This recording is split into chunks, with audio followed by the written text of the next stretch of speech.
Salam, salam, outsider, le débrief commence maintenant. Le Real Madrid l'emporte aujourd'hui 2-1 à l'extérieur sur le terrain de Villarreal. La vérité, c'est que les sorciers de Madrid, et oui, les sorciers de Madrid, faut pas oublier, nous on était là, on était présents, on était vivants cette semaine. Je souffle, ça a été compliqué comme semaine au niveau du Real Madrid. Ils ont dû d'abord éliminer l'Atlético de Madrid il y a quelques jours, il n'y a même pas 72 heures. Techniquement, on nous dit qu'il y a 72 heures entre deux matchs, que les joueurs doivent avoir le temps de se reposer. Cependant, le Real, hasard du calendrier, vu que je pense que le calendrier avait été défini avant ce match face à l'Atlético, hasard du calendrier, le Real est obligé de jouer aujourd'hui en ce samedi. Donc, pas beaucoup de temps de repos. Les sorciers de Madrid ont dépensé beaucoup d'énergie il y a quelques jours face à l'Atlético, qui leur a demandé d'aller courir quand Rudiger il a marqué. Rudiger il a marqué, ils étaient là tous en train de sprinter, en train de faire les boys heureux et tout. Ils ont dépensé beaucoup trop d'énergie. Ils arrivent aujourd'hui face à Villarreal qui est quand même une bête noire. Une bête noire, cette équipe de Villarreal. Le Real n'avait pas gagné face à Villarreal depuis 2017. Depuis Gareth Bale, Cristiano Ronaldo, le Real n'avait pas réussi à taper Villarreal à la Ceramica. Aujourd'hui, ils arrivent, ils gagnent 2-1. J'ai envie de saluer d'abord sincèrement l'abnégation totale de cette équipe-là. Franchement, c'est des guerriers. Non, franchement, c'est des guerriers. Non, mais honnêtement, en fin de rencontre, tu les vois, ils sont à terre, ils sont fatigués. Ils font pas du cinéma. Ils font pas du cinéma. Ils sont réellement fatigués. Ils sont littéralement fatigués. Tu dépenses beaucoup d'énergie quand tu joues de l'Atlético, une équipe qui sait défendre. Donc, tu vas essayer de trouver des espaces. Mentalement parlant, c'est un match aussi qui est quand même épuisant. Tu fais 120 minutes, tu vas en prolongation, il y a les pénaltys, ça te fatigue. Tu te réveilles le lendemain matin, tout le monde parle d'esprit, de la lettre, de Alvarez, de il a touché, il a pas touché le ballon. Il s'est passé tellement de choses émotionnellement durant cette semaine au niveau du Real que je m'attendais à ce que le Villarreal les tape. Mais c'est pas le cas.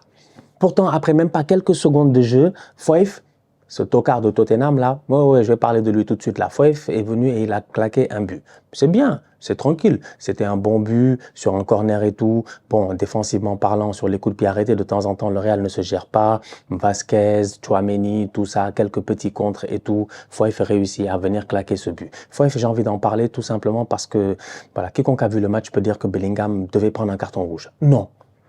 Non, l'esprit et la lettre, il n'y a pas de carton rouge pour Bellingham. Il se fout des gens, franchement, toi, tu fais ton tacle. Ton tacle est propre. Ton tacle est propre. Mais continue ta vie. C'est lui qui a provoqué en premier. J'étais calme, j'étais posé, franchement. Moi, je m'en fous. Je m'en fous. Chaque semaine, vous êtes là dans les commentaires à vous fâcher et à vous battre. C'est pas mon problème. Foy fait son tacle. Le tacle, il est propre. Continue ta vie, s'il te plaît. Il fait le tacle, il nargue Bellingham, il vient, il lui donne un coup. C'est pas sérieux. Bon, Judy se lève, il lui fait aller, vas-y, dégage. Le boy, on le touche, il tombe, il veut faire le mort. Heureusement que l'arbitre a vu toute l'action. Donc du coup, voilà, on peut dire polémique mise de côté. Foyf lui-même, il le sait, il en est, je pense, clairement conscient. Au moment où l'arbitre lui parle, il essaie de négocier un tout petit peu. Mais là, on peut dire que cette fois-ci, il faut laisser peut-être Jude Bellingham tranquille. C'est vrai que Monsieur Fof a quand même quelques problèmes de temps en temps en Liga. Mais là, sur ce coup-ci, je pense que voilà, il fallait pas essayer d'extrapoler. Il y a eu un penalty dans ce match-là, possiblement, c'est ce qu'on va nous dire, mais il n'y a pas penalty. Là encore une fois, il ne faut pas nous fatiguer. C'est-à-dire que la loi, elle est là. Donc, on ne peut pas être là en train de sortir des anciens cas en disant que, ouais, il y a eu ce cas-là, ou ce cas-là, ou ce cas-là, ou ce cas-là. La loi, elle est là. Quand tu tacles, la main de support de ton tacle n'est pas une main de penalty. Et là, sur ce coup-ci, en plus, ça se voit très très bien que c'est Valverde qui ne se gère pas. S'il te plaît, Vinicius vient de rentrer, il fait crochet, crochet, crochet, il te donne un super ballon, mais frappe. C'est Valverde, je m'attendais à une frappe ras de terre, petit filet, machin, comme d'habitude. Malheureusement, ou heureusement, on a envie de dire, il est très collectif. Il a envie de donner un ballon à Bellingham, si je ne m'abuse. Donc, il essaye de donner un ballon en retrait. Le défenseur vient pour tacler la frappe. Sa main est là. Franchement, honnêtement, je pense même qu'il essaie de l'enlever rapidement. Moi, personnellement, je n'aurais pas sifflé. Donc, je suis d'accord avec l'arbitre. Il n'y a pas de penalty.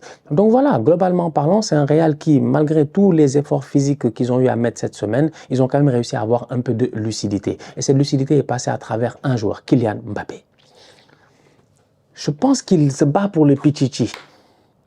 Il me semble, hein, il se bat pour le Pichichi. Kylian Mbappé a claqué un doublé aujourd'hui. Je suis juste curieux, je vais aller voir un tout petit peu au classement ce que ça nous donne.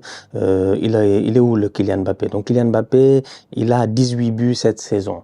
Je ne sais pas, en fait, Robert Lewandowski en a combien? Ça, c'est la question que tout le monde se pose. En tout cas, que moi, aujourd'hui, je me pose. Donnez-moi 2 secondes. Voilà, je suis pas sérieux. J'aurais dû faire des notes juste avant le match pour savoir ce qui se passe un tout petit peu. Peut-être que vous, chez vous, vous le savez déjà et vous êtes en train de vous dire, Stan, c'est un tocard. Robert Lewandowski a 21 buts et Mbappé en a marqué 2 aujourd'hui, donc il en a 20. Mbappé revient à 1 but de Robert Lewandowski. Kylian Mbappé est un candidat sérieux au Pichichi. Si tu regardes toutes compétitions confondues, je pense que Kylian Mbappé a claqué plus de 30 buts cette saison au Real. On peut parler jusqu'à demain. Il y a eu des débuts difficiles.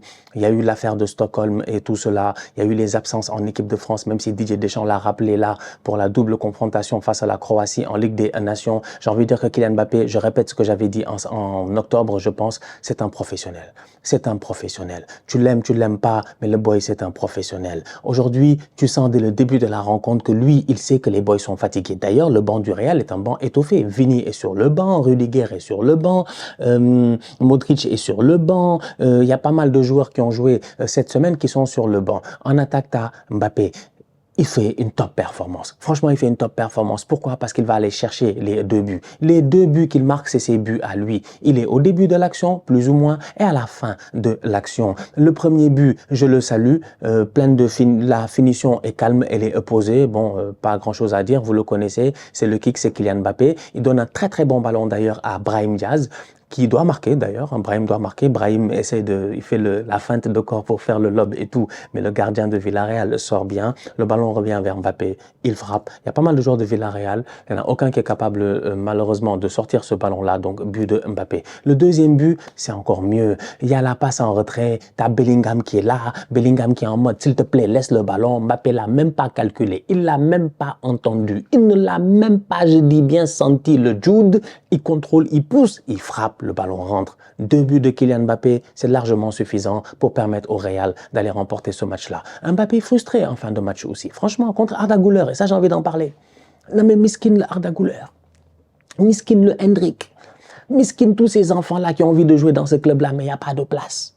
Il n'y a pas de place. Il n'y a pas de place. Franchement, bon, Arda il est intéressant. Franchement, j'ai réfléchi à ça, mais j'ai dit c'est dommage. Moi, je veux envoyer tout le monde à Arsenal. J'aurais envoyé Arda à Arsenal, mais nous, on a Ethan Nwaneri, donc on n'a pas besoin d'Arda Güler, tu vois. Donc, sincèrement, Arda, merci beaucoup. Voilà, peut-être qu'il va aller en prêt à Chelsea ou je ne sais pas, mais c'est compliqué pour Arda Güler. Aujourd'hui, ça s'est vu, tu vois, c'est un boy qui a envie de prouver. Et quand tu as envie de prouver, tu fais des erreurs. Il a la possibilité de faire une passe en retrait pour Mbappé. Mbappé est seul. Mbappé se décale. Mbappé demande le ballon. Mbappé se frustre et se fâche.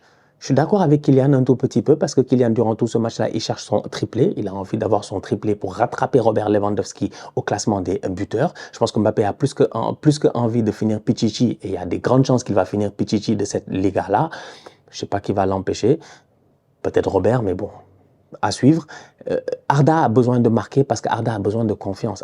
Arda doit marquer pour être bien, pour sentir qu'il fait partie de cet effectif-là. C'est un joueur offensif et tout. Donc du coup, tu as un Arda Güler qui ne fait pas la passe à Mbappé, qui dévisse complètement sa frappe. Gueulante de Kylian Mbappé. Tu as un Arda Güler qui perd un ballon. Tu as Vasquez, il arrive de... Ouais. Je pense que toute l'équipe s'est fâchée à ce moment-là. Ils sont tous fâchés contre Arda. Vasquez, il vient de loin, il fait son débordement comme un malade et tout. Et puis tu as Arda Güler qui ne lui donne pas le ballon, je pense qu'il le perd. Contre-attaque de Villarreal, je pense que c'est Camavinga qui vient faire un sauvetage défensif. C'est difficile pour Arda Güler, je pense. C'est un petit qui est pétri de talent, mais malheureusement, c'est difficile de jouer dans cette équipe du Real-là, une équipe où il y a juste trop de grands joueurs. Donc, encore une fois, le Real l'emporte aujourd'hui 2-1 face à Villarreal. Globalement parlant, j'ai envie de dire que c'est un bon match. Ils ont géré. C'est pour cela que moi, ils me font peur. Dès qu'il y a de l'espace, tu trépasses. C'est ça le problème en fait. C'est qu'aujourd'hui, Villarreal, leur défense a laissé trop d'espace. Le Real a laissé beaucoup d'espace aussi à Villarreal, ce qui fait que Thibaut Courtois fait une top performance. Je pense que dans ce match-là, il a fait le plus d'arrêts qu'il n'a jamais fait dans cette Liga-là, près de 7 ou 8 arrêts. Il a été excellent, Thibaut Courtois. Très, très difficile à battre aujourd'hui. Il a fallu pas mal de contres favorables, un mauvais positionnement sur un corner à la 7e minute pour que Courtois soit battu. Mais sinon, je pense que Courtois, il sort de ce match-là avec un clean sheet. Donc, bon match de la part de Courtois. beaucoup d'espace laissé défensivement. Tchouaméni, Asensio, machin, les gars ont essayé de gérer le match. Voilà, on va pas trop parler. Vasquez et Garcia sur les côtés aussi, il y a pas mal d'espace. Mais d'un autre côté, Villarreal, eux aussi, défensivement, ils ont laissé beaucoup d'espace. Et quand tu laisses de l'espace à Vinicius, quand il est rentré, il a été dangereux. Il a failli tuer Foyf.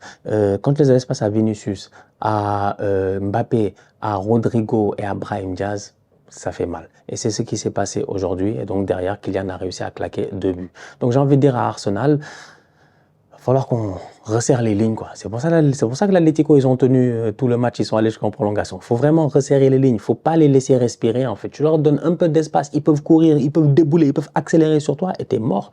Ils attaquent à 2, ils attaquent à 3 et ils te tuent. C'est le Real Madrid. Donc voilà, c'est tout ce que j'avais à dire dans ce match-là.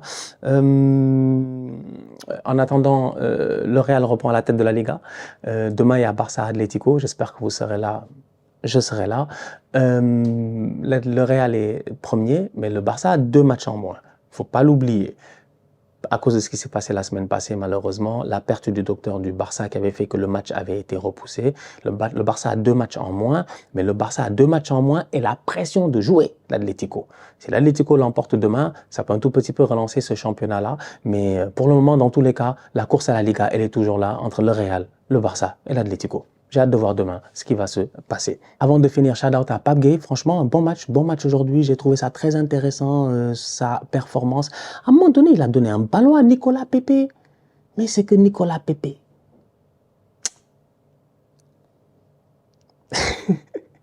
Nico, c'est mon gars. C'est un ancien d'Arsenal. Nico est pas sérieux. Franchement. Mais le ballon est parfait, là. Pied gauche, en plus, Nicolas Pepe, normalement. Ça doit rentrer. Ça doit au moins être cadré. Le ballon ne doit pas, je dis bien, fuir le cadre comme ça. Donc, beaucoup d'intensité de la part de Pape Gueye aujourd'hui. Offensivement pertinent, il a donné de bons ballons à ses attaquants et tout. Beaucoup de volume de jeu aussi. Box to box, il passe son temps à courir. Franchement, j'ai aimé sa performance. Et c'est de bon augure pour les matchs de qualification de Coupe du Monde qui s'en viennent pour le Sénégal. On a 2 matchs importants à jouer face au Soudan, face au Togo. On n'est pas premier du groupe. Il faut aller chercher la première place. Donc, voir mes boys à ce niveau-là, sincèrement, ça fait grandement plaisir. Bon, la famille, on se capte très bientôt pour une nouvelle vidéo. D'ici là, continuez à liker, continuez à partager. On s'abonne. On est ensemble, on reste en santé. Toujours le plus important. Tous outsiders.